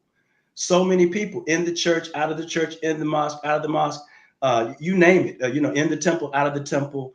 So many people are chasing shiny objects. So many people are chasing, it used to be you want to have a car. You want to have a car that's dependable. Now, Alexis ain't even good enough no more. You're looking for a Bentley. And that's crazy. Yeah, because that's crazy. That's not sustainable. And most of all, that's not even real. Absolutely. That's not real, man. And so when the pastors and the spiritual facilitators and leaders, when the holy men and holy women, so-called supposedly, when their lives look just like the lives of people who didn't make those claims, so the question comes down. Let's get real. Are you a pastor? Are you an imam? Are you a rabbi? Are you an entertainer? And if you're an entertainer, that's okay. But just go ahead and go to Hollywood. Go, go somewhere and do that. But don't play God as your hustle.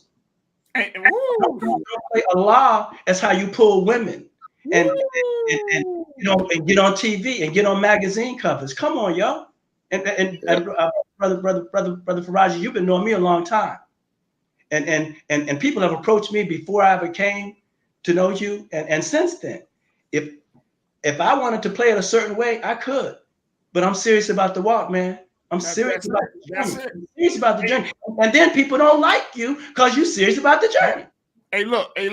My pastor, my minister taught me. He taught me something that I will never forget. I was talking to him and just sharing some personal trials. And he said, brother, do you think that ministers and pastors and those who teach the word, do you think that we live a carefree life? I said, no, sir. He said, do you know that it is actually those of us who stand before the people that are the most tried? I said, man. Mm-hmm. And see, that changed my whole dynamic of what it meant to be a minister, to do the great work of ministering. That some of us, and you this is what I think you're pointing out, and I think it's important, that some of us tend to look as if being the pastor, the minister, has this special protection, right? But when we look at those great figures in the Bible or the Holy Quran, the servants of God gone through the most fire. Cause Doc, women through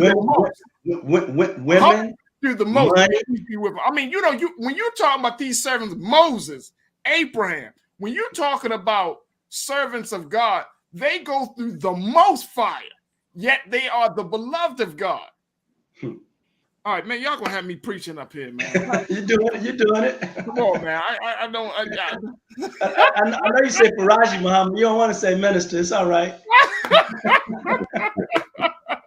All right, let me just get a couple more in here. Let me hear from Damon Blissett. Damon, good to hear from you, brother. My man checking in from Kansas City. I think Damon traveling right now, he said. But he said he's a pastor. He started his live stream worship service during the pandemic. He said, what I hear when we say organized religion is Americanized religion. Woo! Woo! I agree with you. I agree with you on this one. Thank you, Damon, for checking in. Dizzle, good to hear from you, Dizzle. Dizzle said, not surprised people, especially younger people, are turning away from religion when you see politicians exploiting it for political gains, and the better voices of it aren't getting to some attention, the same attention. You're right. Yeah. You're right. And I think that is something, that's the culture of American politics. We want our... Let me ask y'all this question very quickly. Just really quickly. How are you going to say you want your president, your council person, your congressperson to be a spiritual person when we separate church from state in this country? How does that make sense? You want them to go to church, you want them to be this spiritual person, but the very construct of our government says that we must separate church from state. So and Jules, and then once the spiritual person gets into the government, then what? Look at how they are ostracized. And I'm talking about particularly when you see Black people, like you can only you Pastor, I'm sure you've had this experience. You know, somebody say, Pastor, can you open us up in prayer, to the government meeting, right? You open them up in prayer. Thank you, Pastor. Now you can leave. We want God to be here on the front side, but when we're making the deals and having the really important conversation, we don't need no God around. One thing, brother, I appreciate Reverend Barber and the work that they're doing. Years ago, a lot of young people might not know this, but years ago, some people use the term the moral majority. And so it's a beautiful thing to hear about a moral revival, because that moral majority, that was kind of like what was said a minute ago. They were really talking about a white American power agenda and putting it under the framework of we love Jesus, right? And that was Jerry Falwell and all those folks. But what I love about Reverend Barber and what he and the young people are doing, a moral revival, because again, you got to do right. You got to do right. If you want a healthy world, you got to be healthy. If you want a sane country, you got to do sanity, right? And so you can't get away from the work of the 1960s, of the 1860s. People got to have food. People got to have decent money. People got to have a house. People got to have transportation. And when you speak to those things, watch this. When I'm okay, I don't have to do crime. When I'm okay, when I got a job that pays enough to have a life, enough to take a spouse, to have a spouse if that's what we want to do, enough to have children. If my work generates that kind of money, and it should, every kind of work should generate that kind of money, right? Now I don't need to do crime. Now I ain't stressing. I ain't scheming. I don't have to trick no women. I don't have to trick no men. I got enough money to be at peace, to take care of the things that need to be taken care of. Now I can go out. I'm healthy. Now I can go try to find somebody else that's healthy, and we can see, can we be healthy together? So there's a master plan to create. Y'all, I don't know if y'all remember this, brother. I'll stop real quick. Leon Thomas talked about in Pharaoh's Sons. They said the Creator has a master plan. Yes, sir. Peace and happiness for every man and woman, we should say, right? But see, the challenge is some others have a master plan, and it is diametrically opposed to the Creator's master plan. Okay, some others got a master plan, and that is to keep you struggling, to keep you not having right health care, to keep you working too many hours so you get sick, to keep you having a crazy diet. On the way to school, you eating potato chips and a soda. When you get to school, you can't be still. You can't be still. Now you in trouble. You can't concentrate. Now you're getting a bad grade. Now you're graduating with your D, you're going straight to the worst paying job. That's a master plan, but it ain't from the divine. That's a master plan, and they play it all the time. And some of the work that I do is we break that all the way down, and we try to show young people and older people, here go the trick, and here goes the response. Here go how we overcome the trick. Absolutely. Absolutely. Pastor, we don't have we're at that place, but I truly appreciate you for being a part of this conversation. Jules is just taking it all in, so I get that. He's just taking it all in. But I truly appreciate that, because and one of the folks that checked in on they said, well, Farajii, if 81% of the people still believe in God, why are we having this conversation? Which I think is a valid discussion. 81 is a high number of folks. However, we're having a conversation because we're seeing people slipping away in a very short period of time. And especially among the next generation, there was a 10 percentage point drop among young people, liberal Democrats. So if that's happening in a short period of time, what will happen over the next 2 years, the next 5 years? We shouldn't get concerned when it's at a crisis point. We should be concerned now, because I don't think any one of us wants our children to grow up with no moral foundation, no sense of divine connection. You know what I'm saying? Like, it's so much at stake. And I think more importantly, we don't talk about our relationship with God in a very open space and in a very understanding way. Look, I'm a Muslim. It doesn't matter whether you Christian, Jewish, Zoroastrian, Hindu. It don't matter. That's right. It doesn't matter, because we in America right now, and the situations that are facing this country will make you question, is God real? You see what I'm saying? Like, and I know every one of us, all of you that are watching, you are asking all of these crises, is God really real? Is he present? Because I don't want to sound like I'm a disbeliever, but we going through a lot right now. God is real, Doc. God is real. We teach something: history, culture, and spirituality. That's the thing. It's called the Rites of Passage, Shule Oasis Phoenix. History, culture, and spirituality. If you know how to teach those three things, you know how to synthesize those three things: history, authentic history, real, honest culture, and spirituality. And when I say spirituality, the work that I do, and you already know this, brother, I honor Islam, Hinduism, Buddhism, the Navajo, the Kumse, the Sioux, Buddhism. I honor all systems, right? Ancient Kemetic philosophy. You know, that's part of my work, right? I honor all the systems, right? And so it is good to have a system. This is back for the young people. It's good to lock down somewhere. Get in Islam. You know, get over here. Get in something for yourself. Read that book, make your prayers, ask the source, ask the divine to give you revelation, not only through the teacher, not only through the imam, not only through the pastor. Ask the source to give you revelation, because it will, to show you the way. Because you look up and you look up, you do that with all of your heart and with all of your mind, with all of your being and all your soul. You ask the Creator to show it to me and to enable me. You go for that the same way you go for that Gucci bag, the same way you go for all of other bags. You go to the source like that, and you'll see some things. Your life will change. It'll get better. And then when the imam falls off and the pastor falls off, when the whoever falls off, hey, they still human beings. They fell off. You stay. Kanye got this right. He said, people say, I don't want to have nothing to do with no church. I don't have nothing to do with all of that because the people ain't right.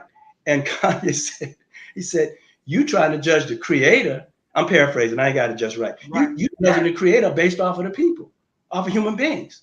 If you're going for the Creator, go for the Creator. Don't sweat these human beings because they ain't got it all the way. Go for the Creator and get that thing with yourself, in yourself, you and God, and go ahead and do good in the world. There it is. Pastor Dr. Cecil Gray, pastor of the great Northwood Appold United Methodist Church. Pastor, thank you so much for your time and being with us today to have this very important conversation. Yes, sir. You're welcome, dear brother. Thank you. Folks, man, oh man, that was a great conversation. Jules, I appreciate you, brother. I appreciate you. I know you were just kind of soaking it up. You were a little student today, Jules. I got the chance to visit for 2 segments. That was dope. Listening to the Pearson brothers and then listening to pastors, like, you know, that gives me an opportunity. I tell everybody, you know, my goal every day is to learn something new and then to teach, because there's no point in me learning it and keeping the information for myself. So I learn information every day and I'm passing on to either somebody at work, somebody more on the way to work, whether I'm going to the mall, the barbershop. That's how you live and progress life. There it is. There it is. And sometimes, you know, and I know we often, you know, some people say, well, we just talk about politics, but life is encompassed, is made up of so many different parts.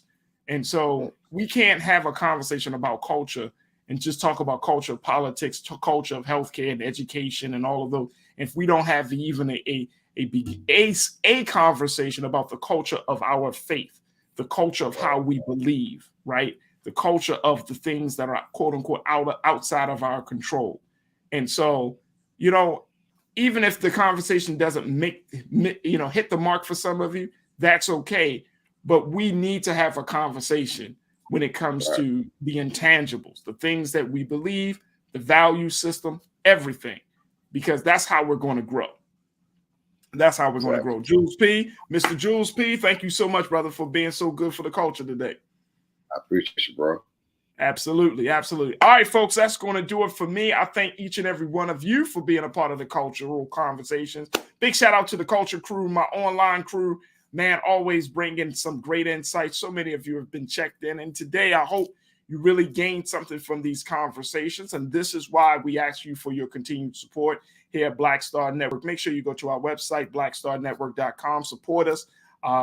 Give whatever you can, share whatever you like to share, but most importantly, continue to show your support for Black-owned media that is truly about you, that's unadulterated, unfiltered, and of course, unapologetically Black. So you can find us at blackstarnetwork.com.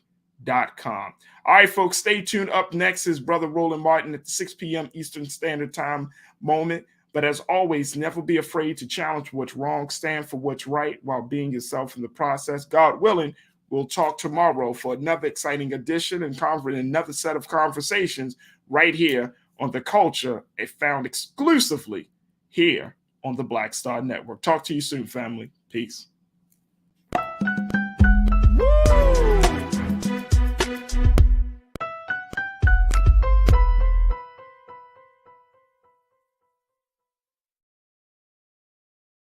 iPhone 13 on us for every customer. Current, new, everyone. To show the love. How about sushi? I just had sushi for lunch yesterday.